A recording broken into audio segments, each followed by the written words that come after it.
Innal hamdalillah nahmaduhu wa nasta'inuhu wa nastaghfiruhu wa natubu ilayh wa na'udzu billahi min shururi anfusina wa min sayyiati a'malina.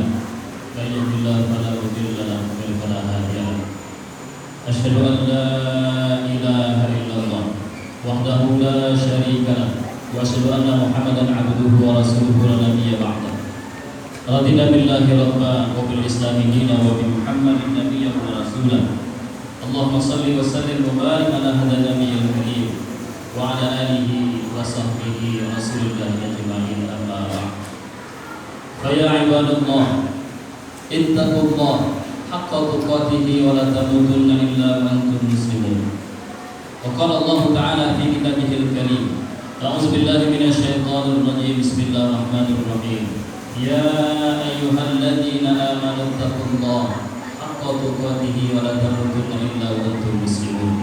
Wa qala aidan ya ayyuhan nasu u'budu rabbakum alladzi khalaqakum wal ladzina min qablikum la'allakum tattaqun. Shadaqallahul azim.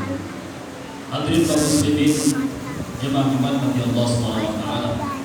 Alhamdulillah, mari senantiasa kita memanjatkan syukur kehadirat Allah Subhanahu wa taala atas segala nikmat karunia yang Allah berikan kepada kita, khususnya nikmat Islam, nikmat iman, nikmat hidayah, sehingga dengan semua nikmat tersebut menjadikan sebuah aktivitas kita juga pada hari ini berilah ibadah di hadapan Allah Subhanahu wa taala. Selawat beserta salam buat junjungan alam Nabi Muhammad sallallahu alaihi wasallam dengan mengucapkan Allahumma shalli ala sayyidina Muhammad wa ala ali sayyidina Muhammad. Mudah-mudahan dengan senantiasa memperbanyak selawat pada baginda Rasulullah sallallahu alaihi wasallam. Wabil khusus dari Jumat yang mulia ini, kita berharap di hadapan Allah kelak kita mendapat syafaat dari baginda Rasulullah sallallahu alaihi wasallam. Amin ya rabbal alamin. Hadirin kaum muslimin rahimakumullah. Tidak bosan-bosan khatib mengajak kepada diri khatib sendiri dan kita semuanya untuk senantiasa memupuk dan meningkatkan ketakwaan kita kepada Allah Subhanahu wa taala. Ketakwaan yang sebenar-benarnya, ketakwaan yang sesungguhnya. Salah satu cara memupuk itu adalah senantiasa bercermin dan mengevaluasi diri kita, hubungan kita dengan Allah Subhanahu wa taala, khususnya akhlak kita kepada Allah Subhanahu wa taala, dengan cara mendalami ilmu, mempelajari agar bagaimana kita punya akhlak yang baik kepada Allah Subhanahu wa taala. Hadirin kaum muslimin rahimakumullah. Pada kesempatan khutbah yang singkat ini, khatib mencoba mengangkat satu tema tentang pentingnya akhlak mulia. Hadirin kaum muslimin rahimakumullah. Akhlak mulia yang ditampilkan, yang dicerminkan oleh seorang pribadi muslim merupakan indikator dari keimanan yang benar kepada Allah Subhanahu wa taala. Orang iman yang benar akan terpancar dan tampilan yang berupa akhlak. Ilmu yang benar, ilmu yang banyak, dan ibadah yang benar juga, semuanya diukur pada akhlak kita kepada Allah Subhanahu wa taala. Dan akhlak ini merupakan indikator utama dari kehidupan kita di muka bumi ini. Apakah kita termasuk orang yang hebat di mata Allah Subhanahu wa taala? Bagaimana akhlak kita tampilkan dalam kehidupan kita sehari-hari. Hadirin kaum muslimin yang Allah muliakan, akhlak terbagi tiga.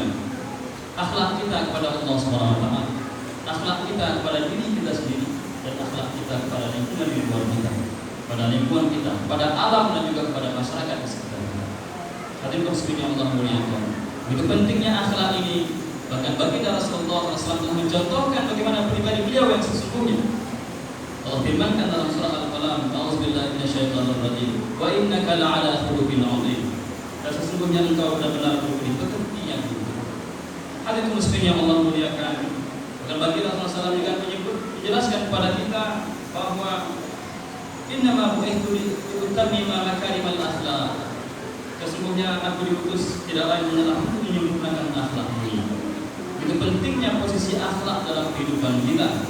Maka tidak ada pilihan lain bahwa kita harus mengusahakan, mengupayakan agar kita punya akhlak yang baik di hadapan Allah Subhanahu wa taala.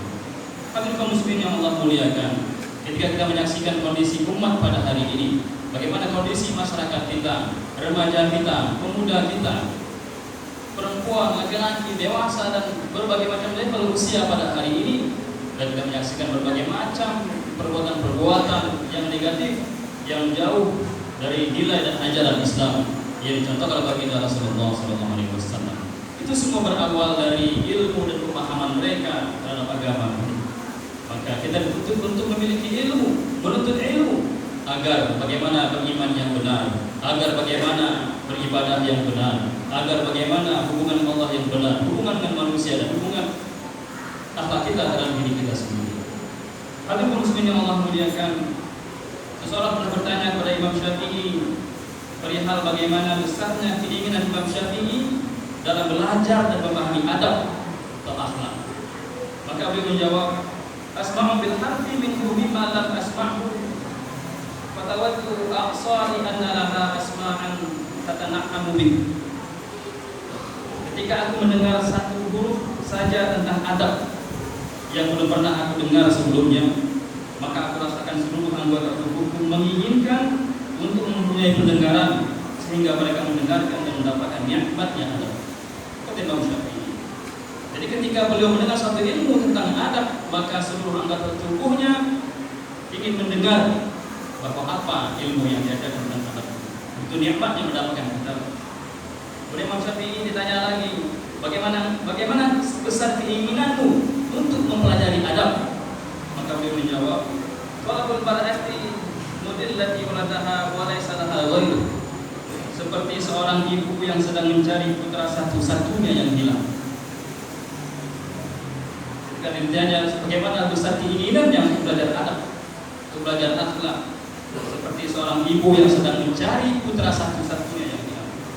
Hadirin muslimin yang Allah muliakan, maka Imam Syafi'i berkata, ilmu bukan diukur dengan apa yang telah dihafal oleh seseorang, tetapi ilmu diukur dengan apa yang bermanfaat bagi dirinya. Hadirin muslimin yang Allah muliakan, itu pentingnya posisi akhlak dalam kehidupan kita. Dan para ulama-ulama terdahulu, para orang saleh terdahulu telah mengajarkan dan mencontohkan kepada kita bagaimana agar kita memiliki akhlak yang baik. Hadirin muslimin yang Allah muliakan, setidaknya ada 5 hal adab atau akhlak mulia yang harus kita jawantahkan dalam kehidupan sehari-hari. Mungkin hal ini sepele dan sederhana menurut kita, tapi amat besar di hadapan Allah Subhanahu wa taala. Dan kita mungkin sudah mengetahuinya secara teori, tapi mungkin sangat sedikit antara kita yang mampu mengamalkannya dan menjadi habit, menjadi kebiasaan rutin kita tentang akhlak kita kepada diri kita, akhlak kita kepada saudara kita, lingkungan kita, dan akhlak kita kepada Allah Subhanahu wa taala. Adapun yang pertama yang bisa kita lakukan adalah saling tersenyum. Dari Abu Dzar radhiyallahu anhu, dia berkata bahwa baginda Rasulullah SAW bersabda, tabassumuka fi wajhi akhika laka shadaqah. Senyummu di hadapan saudaramu sesama muslim adalah sedekah. Hadis Imam Tirmidzi. Hadis yang agung ini menunjukkan keutamaan senyum, ketampakan para saudara kita. Dalam hadis lain juga menyebutkan, janganlah sekali-kali engkau menganggap remeh suatu perbuatan baik, meskipun perbuatan baik itu engkau menjumpai saudaramu sesama muslim dengan wajah yang ceria. Hadirin muslimin yang Allah muliakan, hal tampak sederhana dan sepele, tapi amat besar keutamaan di hadapan Allah Subhanahu wa taala dan akhlak kita di hadapan Allah Subhanahu wa taala dengan saling melempar senyum kepada saudara kita. Yang kedua adalah menebar salam dan bertegur sapa. Mengucapkan salam merupakan sebab terwujudnya kesatuan hati dan cinta di antara kita sesama muslim. Bersabda baginda Rasulullah SAW dalam hadis Imam Muslim, la tadkhuluna al-jannata hatta tu'minu wa la tu'minu hatta tahabbu wa la adullukum ala syai'in idza fa'altumuhu tahabbtum afshus salama bainakum. Kalian tidak akan masuk surga hingga kalian beriman. Kalian tidak akan beriman sampai kalian saling mencintai. Maukah aku tunjukkan pada kalian suatu amalan yang jika kalian lakukan, kalian akan saling mencintai? Sebarkanlah salam di antara kalian. Hadis riwayat Imam Muslim. Hadirin muslimin yang Allah muliakan. Adapun akhlak yang ketiga bisa kita lakukan adalah menjauhi prasangka. Allah firmankan dalam surah Al-Hujurat, A'udzubillahi minasyaitonir rajim. Ya ayyuhalladzina amanu jtanibu katsiran minadh-dhanni inna ba'dadh-dhanni itsmun wa la tajassasu. Wahai orang beriman, jauhilah banyak dari prasangka. Sesungguhnya sebagian dari prasangka itu dosa. Dan janganlah kamu mencari-cari kesalahan orang lain. Al-Hujurat ayat 12. Hadirin muslimin rahimakumullah. Tema ini menjelaskan, menegaskan kepada kita bahwa jangan ada prasangka di antara sesama saudara kita. Karena sebagian prasangka itu adalah dosa. Ayat ini juga menjelaskan dengan berbuat tajasus. Tajasus adalah memata-matai, mencari-cari kesalahan dan kejelekan saudaranya, dan itu merupakan efek dari prasangka. Setelah kita berprasangka pada saudara kita, maka muncul perilaku tajasus, mencari-cari kesalahan, dan kita tidak berusaha untuk mencari kebaikan, hal positif dari saudara kita, tapi sibuk mencari kesalahan dan kejelekan dirinya.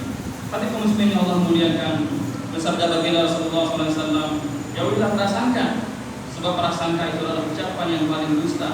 Janganlah kalian mencari-cari kesalahan, janganlah kalian saling memata-matai, janganlah kalian saling marah, janganlah kalian saling membelakangi, dan jadilah hamba-hamba Allah yang bersaudara. Hadis riwayat Imam Bukhari. Hati kaum muslimin yang Allah muliakan, dan yang keempat adalah menjauhi sifat dengki dan benci. Sebagai sabda baginda Rasulullah SAW, kalian janganlah saling berdengki, jangan saling memata-matai, jangan saling membenci, jangan saling membelakangi, jangan sebagian yang lain membeli barang yang sedang ditawar orang lain. Dan hendaklah kalian menjadi hamba-hamba Allah yang bersaudara. Seorang muslim itu adalah saudara bagi muslim yang lain, maka tidak boleh menzaliminya, menelantarkannya, dan menghinakannya. Hadis riwayat Imam Muslim. Hadis muslim yang Allah muliakan, adapun yang terakhir, akhlak kita yang perlu kita lakukan adalah toleransi terhadap perbedaan pendapat. Kita mengetahui dalam kehidupan sosial, dalam kehidupan masyarakat yang bermajemuk, maka kita pasti menemukan banyak sekali perbedaan-perbedaan dalam kehidupan kita, baik dalam pemahaman agama atau urusan-urusan yang lain.